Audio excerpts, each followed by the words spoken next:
We've done a lot of videos here about dealing with divorce and about parenting. Today, how do you deal with your parents' divorce?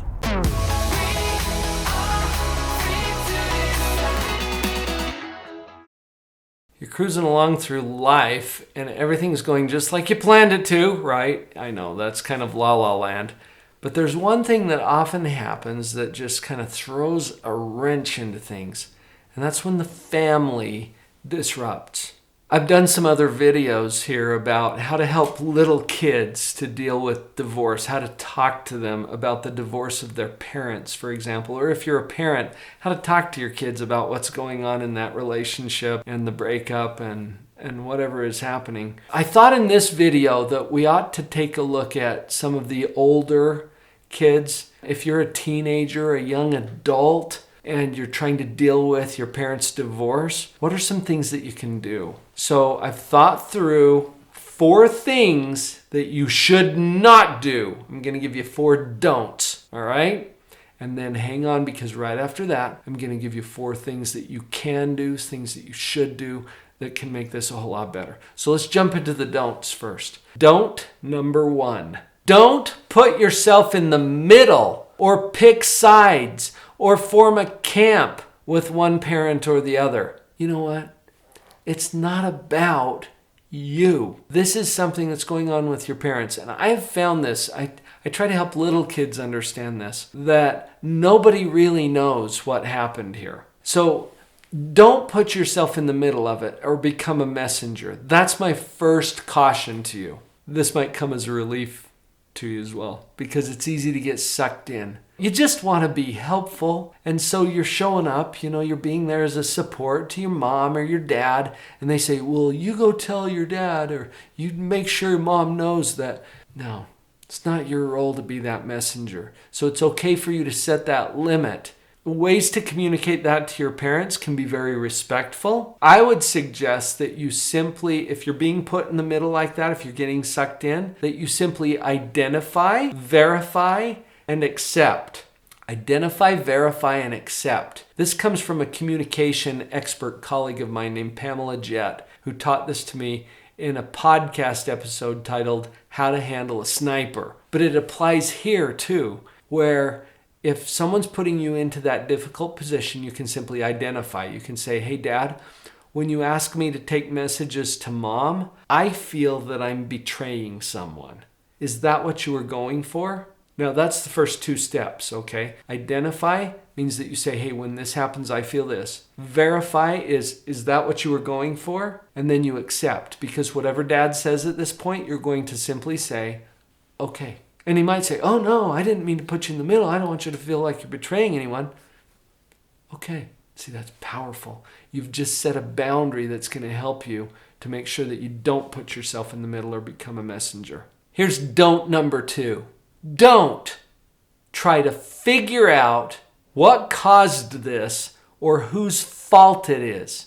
Trust me, I'm coming from years of experience working with good people who, for whatever reason, find themselves in this position where the marriage is falling apart or they choose to divorce. Nobody really knows. And I've tried to help little kids understand this too, because they're thinking, oh, it's my fault. No, it's not your fault. And nobody really knows. When I was doing child custody evaluations, Mom would come in and she would tell me this story, right, about what happened. She's got an opinion. Of course she does. And she knows that she's right about it. Just notice that. She would tell me the whole story, right? And I'm taking notes and I'm like, oh, okay. Dad comes in, usually the next day or a few days later or something. He tells me his story. Guess what? Totally different story. Oh, there's some of the same characters, some of the same events, but a totally different story. He's got a different take on it, doesn't he?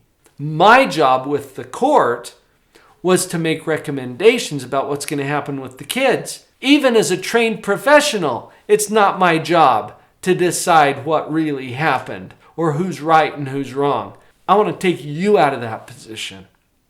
Okay? As one of the kids in this family, it's not your job to figure out which of your parents is right and which one's wrong.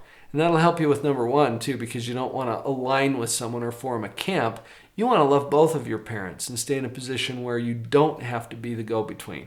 So don't try to figure out what actually happened or who's right and who's wrong. It's going to be a little hard to let go of, but trust me on that. That's going to help. Third don't. Don't take the blame or assume that you could have done anything to change this outcome. It's not about you. It's normal, okay? Totally normal to think, oh my gosh, if I would have just been a better son, a better daughter, then this thing wouldn't have happened. I could have been more supportive. I should have seen this coming. I could have made an intervention. I could have rallied some resources or support. No, it's not about you. This is a very complicated issue that your parents have grappled with probably for years, maybe even before you even showed up on the scene. I don't know. They've all got their own story, but here's what I've learned from all my experience. It's never the child's fault. There's nothing that the child can do differently to change the outcome. It's not about that. So don't assume that you had some cause in this or that you could have changed the outcome. Hopefully you find that as a relief, okay? And just trust my experience on that. Here's the fourth don't. Don't let this pull you into negativity. This might seem obvious, and you know that I'm the positivity guy. Right. There's ways that you can stay positive no matter what. That's other videos. Don't let this suck you into a negative spiral. The fact that your parents are divorcing or have divorced does not mean that your life has to be awful or terrible or tainted. In fact, you know what? There's upsides and downsides to everything. Okay? Just connect with that for a moment. Now you might be thinking, well, what could be the possible upside to my parents' divorce? Well, that's a pretty darn good question. Let's go there for a minute. What could be the possible upsides to your parents' divorce? Just make sure it doesn't turn into a statement disguised as a question where you're like, oh, what could be good about this? That's not a question. No, ask it as a question. What could be good about all of this? And if you ask your mind to go there, you're probably going to find some things. Trust that your parents love you. Trust that they are doing the best they know how to do with what they have. Trust that this decision for them, in their mind, whether you agree with them or not, in their mind makes things better, not worse. Can you invite your mind to go there? Now, this might be a mental exercise. It might be kind of like calisthenics for your brain. But just invite yourself to go there and to ask that question. What could be good about this? What could be the upsides? And I've talked to a lot of people about this. Sometimes it reduces the conflict in the greater family organization.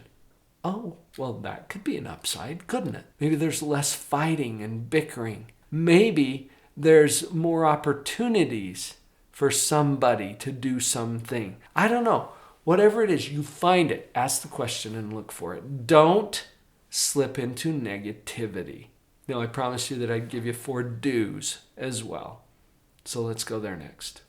Do remember that your primary job, the main thing that you need to do right now in your family, is to love your parents, no matter what, and even if. Remember that that is your job. Now that's going to come as a relief to some of you.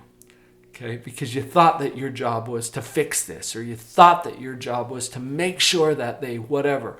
No, your job as a child in this family, whether you're a teenager, a young adult, whatever age you are, your job is simply to love them.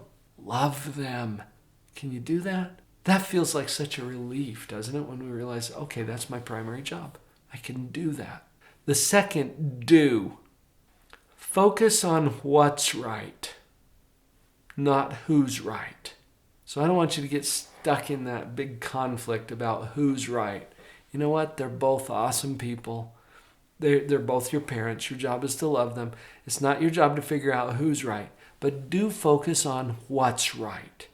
And this gets back to principle, okay? Because if you get pulled off of principle and doing the right thing for you, then you're out of integrity. Don't get into a place where you're arguing or bickering or choosing hate. That's going to hurt you, and it's not going to help the other people that you're associated with.